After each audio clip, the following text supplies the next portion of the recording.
Vivian, hey, congratulations on your new film, Scrap. Thank you so much. Thanks for chatting with me today. Hey, not a problem, not a problem. Your film is so fascinating because I was so curious where your character, was I don't want to say going to survive, but it was such a that how can you say it's such a drama and so realistic especially in the Los Angeles area. So you could really feel how some people may actually be going through something like this. But let's hear it from you first. Is where the original idea came from for you to write up the story Scrap? Thank you, first of all. Yeah, I mean, I did want to try my best to kind of portray something that I was seeing in Los Angeles. Like I was seeing a lot more people sleeping in their cars, people sleeping in RVs and tents. It suddenly seemed to be everywhere. And thinking about kind of what kind of story I could tell that would maybe explore someone living in that situation, but maybe doing it from a slightly different perspective. I think we've seen enough movies where someone is, living in their car and they're like a drug addict or they're sleeping on the streets and they have schizophrenia. And I was thinking like it might be interesting to tell a story about a woman who is just at the beginning of her experience with that and sort of like just at the start of like that slippery slope where you're realizing like if she doesn't get out of this situation quickly, like it could get much worse. So that was sort of the initial genesis of it, just seeing my own neighborhood change a lot. Hmm. Now, how how do you try to tackle someone like the character Beth per se? Because in her own way, she's trying to get out of this, but in another way, it almost seems like she's too stubborn to admit or ask for help, which is in a lot of cases that's what a lot of homeless people are in that position. Am I correct? Yeah, I mean, well, I think it's a mix, right? I think there's probably um as many reasons for someone maybe being homeless as there are people who are having that experience. Like, I don't think it's monolithic that, oh, they're lazy or they're all drug addicts or they've all aged out of the foster care system or they're all, mentally ill or they're all financially irresponsible or, I think it's just, I think there's as many stories as there are people going through that. And so this particular story it is about a woman who has a lot of trauma from her childhood, from her relationship with her ex. Um, she clearly does not have a lot of self confidence. She clearly has been living above her means, right? Like she doesn't have any financial acumen. So and I think in that sense, like she is sort of frustrating because she does have a support system. And in the beginning of the movie, it is a little bit like, why is, she seems like she doesn't have to live like this. So why is she living like this? But you realize for her, it's a lot more psychological. Yeah, and I completely understand that this film is an independent film. So at which point, after writing that, you decide to either star in it and direct it? Basically from the beginning. So as I was writing it, I knew I was going to play Beth and I also knew I was going to direct it. So like from the beginning, I was sort of doing it. Um, I was all in. Wow, you wore so many hats in this film. So how about this? Tell us about balancing the serious tone of the story and to bring in a little bit of humor into this story. Yeah, I'm glad that you picked up the humor. I think there's some funny moments. I know like there's bleak moments too, but just I think that to me feels true to life, right? It's like you're just sort of like funny things happen all the time where it's like, you'll get a phone call and you get like amazing news and then you like fall in a puddle and it's like life is just like silly like that sometimes. So and I think anyone who's lived in a big city like Los Angeles or New York, like there's always like strange circumstances and like especially with some of the supporting characters that like Beth runs into.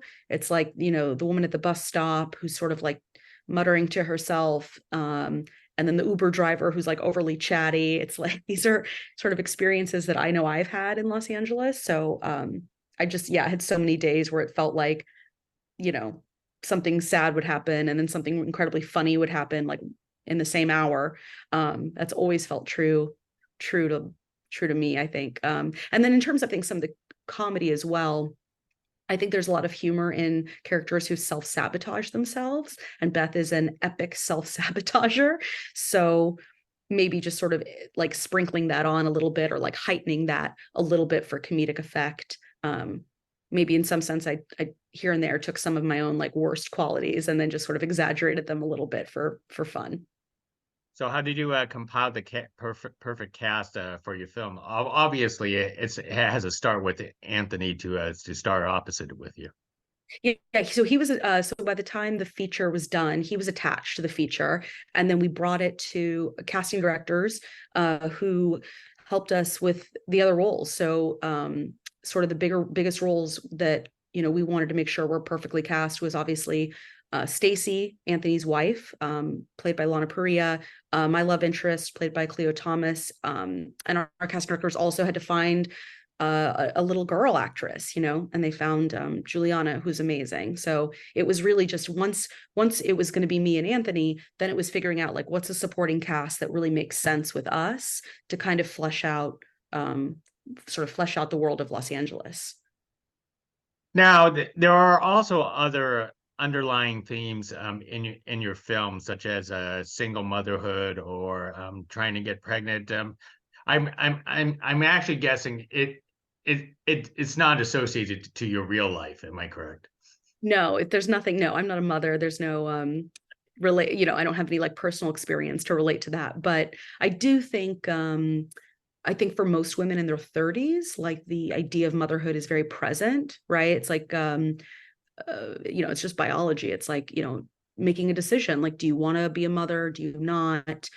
If you do you want to have a biological child? Do you not? Not that you can't be a mother, you know, and not have a biological child. Like, and women are, you know, giving birth into their 40s now, right? It's very common, much more than it ever was in the past. But I think once you're in your 30s, like it is a topic, and it's a topic that comes up a lot with your female friends, and you see your female friends starting to, you know, have families or grow their families. So I think it was something that was definitely on my brain as I wrote the story. And I also just thought it would be an interesting complication, because if you have a child that you're responsible for, you can't, you know, you can only screw up your own life so much before it's going to affect that little person, right? So it just added extra pressure on Beth, because she, you know, you can't bring a child into a situation like that is that dangerous, right? Living on the streets of Los Angeles with a small child is um you know,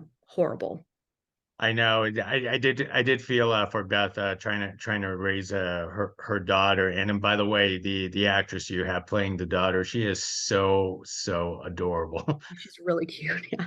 No, she got so lucky. I know when we found her, I was like, oh, this is great, because I felt like she looked like Anthony and I, you know, and she's just like adorable, and she's an amazing actress. Like she's really good. I mean, she like knew all her lines. Like she was so sweet. She was like never tired, always upbeat. She's like a perfect little girl actress. So I'm like, I know she's going to have like an amazing career. Now, this also marks your feature film directorial debut. How was that overall experience? I know you had experience with a couple of short films before. I loved it. I mean, I absolutely fell in love with directing. And yeah, I want to keep directing features for the rest of my life. I absolutely loved it. I had such a great experience, and I truly have to thank the cast, the other cast members and the crew for giving me such a lovely first experience, because I suppose if it had been awful, you know, if like the cast had, I don't know, maybe not listened to me or taken me seriously, or if the crew, same sort of didn't respect me or take me seriously or wanted to listen to me, it could have been terrible, right? Like it could have been really disappointing and frustrating, but they were so patient with me. And um, yeah, I learned a lot as well. I mean, it was an incredible uh, privilege to learn how to be a director from these crew members who had decades of experience. So yeah, absolutely fell in love with it. Want to keep directing movies forever. Most definitely. Sounds like you had a joy with it. And one last thing, Vivian, that I just want to cover is how did you know how to end this film? Because this could have gone in so many different directions. Yeah, we sort of plant seeds in the beginning. When I first go over to my character first goes over to her brother's house and we're watching the little girl playing, and I say, she looks so happy here, you know, and a lot of people are like, oh, I thought, you know, she was going to end up, I mean, spoiler, but they're like, I thought she was going to end up having to give the little girl to them. And sort of like because she couldn't take care of her anymore. But I wanted to end the movie on a positive note, and I wanted the movie to ultimately be about the siblings sort of healing each other. Mhm. Um, and part of that because the movie starts with Beth and Beth's face and the situation that she's at of um, maybe most uncertainty, sort of the most stuck. And I wanted to end it with Ben and a moment of a close up of his face where he is the most um, comfortable. Like it feels like his journey is complete. He's going to be able to let go of having needing this control. You know, he's sort of on the right path as well, and he's acknowledging that like their family, you know, is going to be okay. Well, it is such a fascinating movie. I love the chemistry with everyone, and especially the themes of homelessness. So, Vivian, thank you very much for your conversation. I know down the road we'll probably talk again because it sounds like you're going to go back in the director's chair again someday. Yes, that's true. I'm a lifer now. Most excellent. Thank you very much. Thanks, Gig. It was lovely chatting with you. You too. Thank you.